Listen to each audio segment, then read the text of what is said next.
Thomas. Dia laki-laki normal. Dia sudah menikah dan sudah punya anak. Tapi kehidupannya kacau. Kehidupan rumah tangganya berantakan sejak ia menjadi seorang pengangguran. Begitu setidaknya yang aku tahu cerita tentang kehidupan Thomas yang aku dengarkan dari mulutnya sendiri.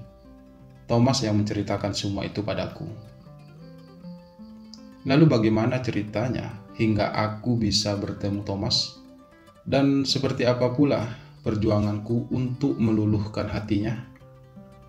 Simak kisah ini dari awal sampai akhir ya.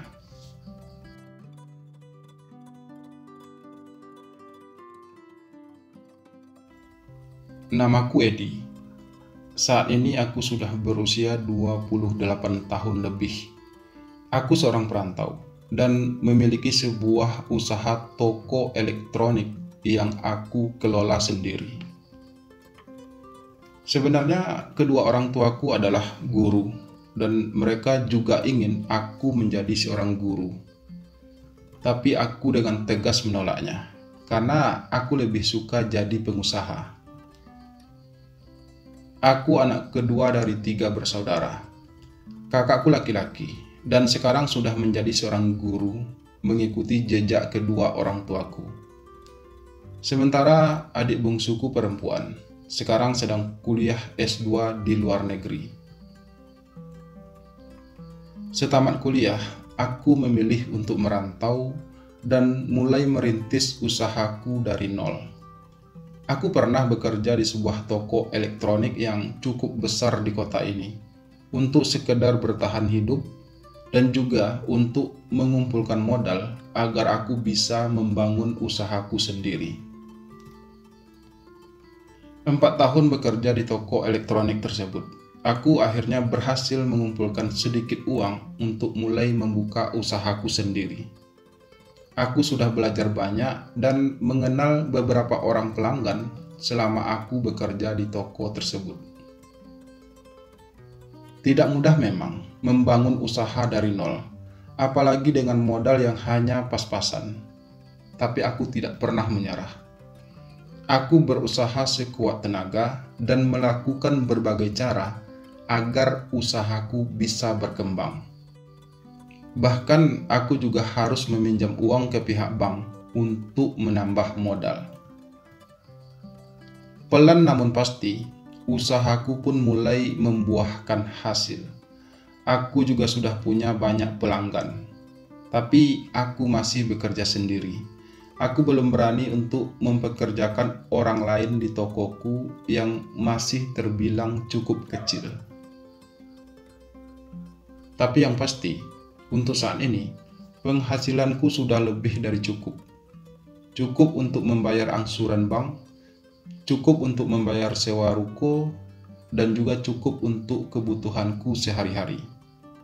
Dan aku bermimpi, suatu saat nanti, aku akan punya banyak cabang di berbagai tempat.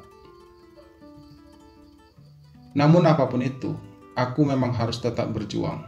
Setidaknya untuk membuktikan kepada keluargaku bahwa aku juga bisa berhasil meski tidak menjadi seorang guru seperti kedua orang tuaku.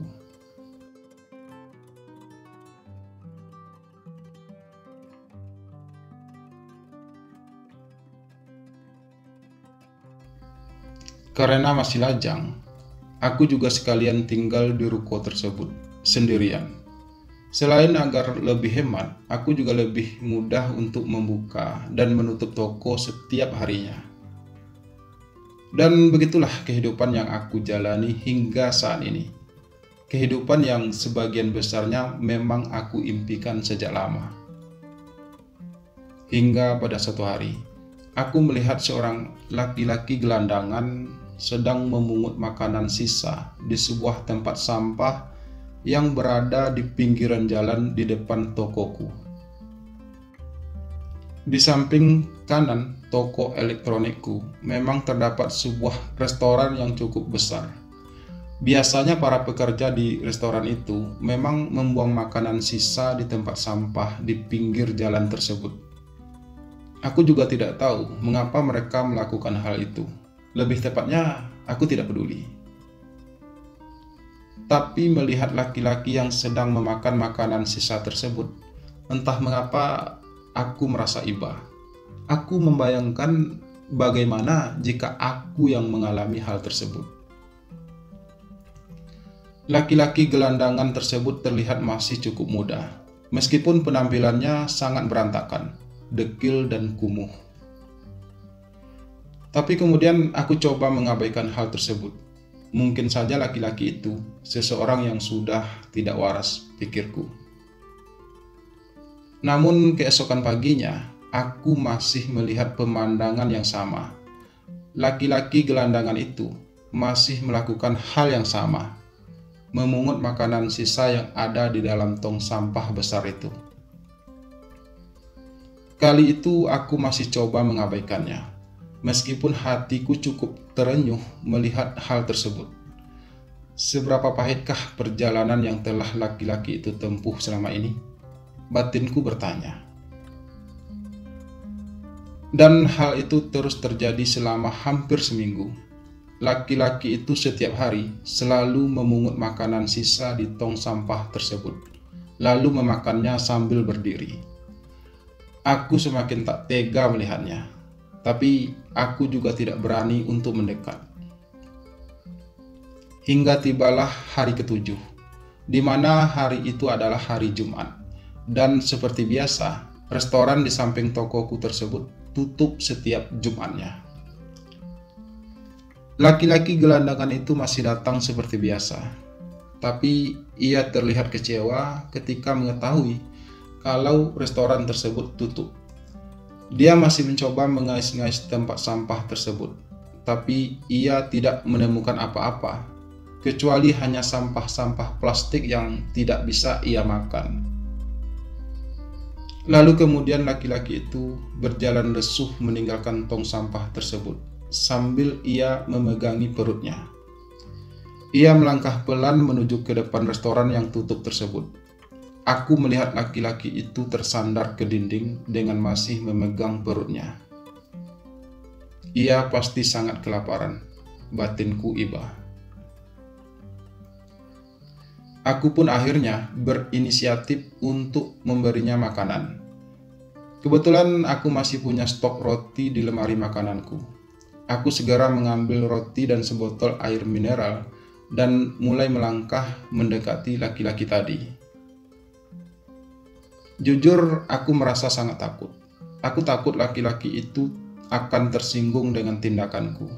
Atau bisa saja, ia adalah laki-laki yang tidak waras. Tapi rasa ibaku lebih menguasaiku saat itu. Apalagi di tempat itu juga cukup ramai. Jadi kalau laki-laki itu mencoba macam-macam, aku masih bisa minta tolong. Maaf, ucapku sedikit bergetar saat aku sudah berdiri di dekat laki-laki tersebut. Laki-laki itu pun segera menatapku. Ia terlihat sedikit kaget dengan kedatanganku. Saya ada sedikit makanan kalau kamu mau. Lanjutku berucap lagi sambil menyerahkan bungkusan roti dan air mineral tersebut kepada laki-laki itu. Laki-laki itu menatapku cukup lama. Kemudian ia alihkan pandangannya pada tanganku yang memegang bungkusan roti dan air mineral tersebut. "Kenapa kamu berpikir kalau aku sedang lapar?" tanya laki-laki itu sedikit sinis. Aku tahu ia sedikit tersinggung. "Maaf, sudah seminggu ini saya melihat kamu di depan sana," ucapku, sambil mengarahkan pandanganku ke arah tong sampah tempat biasa laki-laki itu memungut makanan sisa. "Saya tidak bermaksud apa-apa, saya hanya coba membantu, karena restoran ini memang tutup setiap hari Jumat." Aku melanjutkan lagi, berusaha untuk meyakinkan laki-laki tersebut kalau aku tidak bermaksud merendahkannya. Laki-laki itu terdiam kembali. Ia menatapku lagi, lalu menatap kembali bungkusan yang aku bawa. Kemudian dengan sangat berat, ia pun mengambil roti dan air mineral itu dari tanganku. "Terima kasih," ucapnya pelan. Aku membalasnya dengan tersenyum. Lega rasanya, karena laki-laki itu mau menerima pemberianku. "Sebenarnya kamu mau kemana?" tanyaku kemudian setelah laki-laki itu mulai mengunyah roti tersebut. Laki-laki itu melirikku sekilas, lalu berkata, "Aku juga tidak tahu harus kemana lagi," ucapnya. "Memangnya kamu dari mana?" Aku bertanya lagi. "Aku hanya seorang gelandangan tanpa arah dan tujuan. Meski sebenarnya aku juga tinggal di kota ini," balas laki-laki itu. "Lalu mengapa kamu tidak pulang?" tanyaku selanjutnya. "Aku sudah diusir oleh istriku karena aku sudah tidak punya pekerjaan lagi," jawab laki-laki itu. "Emangnya dulu kamu kerja apa?" tanyaku lagi. "Dulu aku seorang security, tapi kemudian aku dipecat karena ketahuan ketiduran saat kerja. Sejak saat itu, aku jadi pengangguran. Awalnya, istriku masih bisa menerima hal tersebut, tapi setelah hampir setahun menganggur, istriku selingkuh dengan laki-laki lain, dan ia mengusirku dari rumah. Karena memang rumah itu rumah peninggalan orang tuanya, dan aku tak berhak lagi untuk tinggal di sana." Jelas laki-laki itu cukup panjang lebar. "Sudah berapa lama kamu seperti ini?" tanyaku ingin tahu. "Jadi gelandangan?" Laki-laki itu balik bertanya, sekedar meyakinkan maksud dari pertanyaanku. "Iya," balasku singkat. "Sudah hampir sebulan, aku tidur di jalanan, makan makanan sisa, dan hanya mandi air hujan," ucap laki-laki itu kemudian. "Kamu gak punya keluarga lain di kota ini?" Aku bertanya lagi. "Aku gak punya keluarga. Satu-satunya keluarga yang aku punya hanya istri dan anak-anakku. Aku dibesarkan di panti asuhan, tapi bukan di kota ini," jelas laki-laki itu lagi. Aku menatap laki-laki itu dengan perasaan iba. Sungguh tragis sekali perjalanan hidupnya. Meskipun terlihat kotor dan kumuh, aku dapat melihat raut wajah laki-laki itu dengan jelas. Wajah itu terlihat tampan. Tubuhnya juga terlihat berotot dan kekar di balik bajunya yang lusuh. Aku jadi semakin penasaran dengan laki-laki itu. "Nama kamu siapa?" tanyaku kemudian. Setelah untuk beberapa saat aku hanya menatap laki-laki itu. "Thomas," ucap laki-laki itu pelan. "Thomas?" tanyaku setengah tak percaya. "Iya, Thomas. Kenapa? Kamu gak percaya kalau ada gelandangan namanya Thomas? Kamu gak percaya kalau seorang gelandangan bisa punya nama sekeren itu?" Suara laki-laki itu sedikit meninggi. Sepertinya ia sedikit tersinggung. Bukan itu maksudku," balasku cepat. "Saya hanya mencoba meyakinkan pendengaranku saja. Kamu jangan tersinggung," lanjutku menjelaskan. "Ya udah, nggak apa-apa. Lagi pula wajar kok kalau kamu tidak yakin namaku Thomas. Tapi memang begitulah namaku sebenarnya sejak dari panti," ucapnya kemudian. "Oke, namaku Edi, dan sepertinya kita seumuran," ucapku selanjutnya. "Aku sudah 29 tahun, balas laki-laki yang mengaku bernama Thomas tersebut. "Aku 28, balasku cepat. "Kamu punya rokok?" tanya Thomas setelah ia menghabiskan roti dan air mineral tadi. "Aku nggak ngerokok," balasku. "Tapi kalau kamu mau, aku bisa belikan sebentar," lanjutku. "Nggak usah," balas Thomas pelan. "Lalu sekarang kamu mau kemana?" tanyaku kemudian. "Sudah saya katakan, saya sudah tidak punya arah dan tujuan," balas Thomas sedikit lirih. "Kalau begitu, bagaimana kalau untuk sementara kamu tinggal di tempatku aja dulu? Nanti kamu bisa bantu-bantu aku di tokoku. Kebetulan aku masih kerja sendirian. Tawarku tiba-tiba, entah dari mana ide gila itu muncul. Thomas menatapku lama, cukup lama, sampai aku merasa jengah ditatap seperti itu. Kenapa kamu mau membantuku? Kita tidak saling kenal. Kamu tidak takut padaku? Tanya Thomas. Aku percaya kamu orang baik. Mempercayai kamu adalah kewajibanku dan memegang kepercayaan itu adalah tugas kamu. Ucapku sok bijak. Kali ini Thomas terdiam. Ia terlihat sedang berpikir keras. Kamu yakin? Tanyanya kemudian. Saya selalu yakin dengan apa yang saya lakukan, meskipun risikonya besar.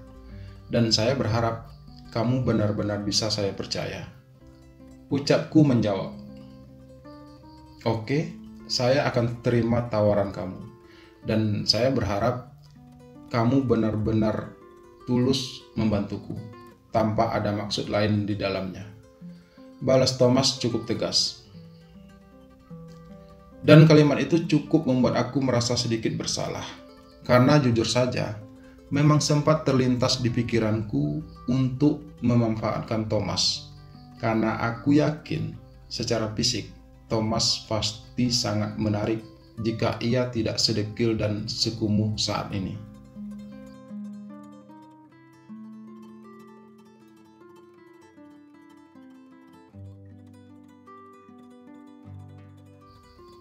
Begitulah awalnya. Awal aku bertemu Thomas. Gelandangan yang memiliki tubuh yang sangat kekar itu. Aku memang sudah tertarik dengannya dari awal. Dan persis dugaanku, Thomas terlihat gagah dan tampan setelah ia selesai mandi dan berpakaian bersih. Aku sengaja meminjamkannya beberapa helai baju dan celana, karena ukuran kami memang cocok. Thomas juga aku sediakan sebuah kamar di tingkat 2 ruko yang aku tempati tersebut. Kebetulan ruko itu memang punya beberapa buah kamar, dan kamar Thomas tepat berada di samping kamarku. Jadi, kamu belum menikah, meskipun sudah berusia 28 tahun? Tanya Thomas, saat kami akhirnya makan siang berdua di dapur. Belum. Kenapa?